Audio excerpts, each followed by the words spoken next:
மோர் குழம்பு தேவையானது சீரகம், பச்சை மிளகா, கொத்தமல்லி தழை, இஞ்சி, பூண்டு, தக்காளி, வெங்காயம், தயிரில் மஞ்சத்தூள் போட்டு வச்சுருக்கிறோம். இப்போ மிக்ஸி ஜாரில் இஞ்சி, பூண்டு, 3 பச்சை மிளகா, கொத்தமல்லி, சீரகம் இதெல்லாம் போட்டு அரைச்சிடுவோம். அவ்வளோ அடுப்பு வச்சு கொஞ்சம் எண்ணெய் ஊற்றிக்கணும். உப்பு போட்டுக்கணும். அரைச்சி வச்சுருக்க அந்த பேஸ்ட் போட்டுக்கணும்.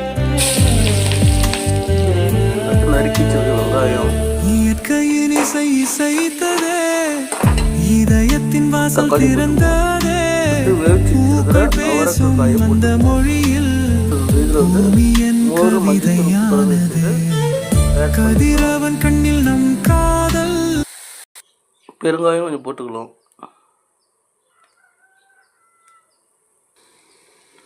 அருமையான மோர் குழம்பு ரெடி.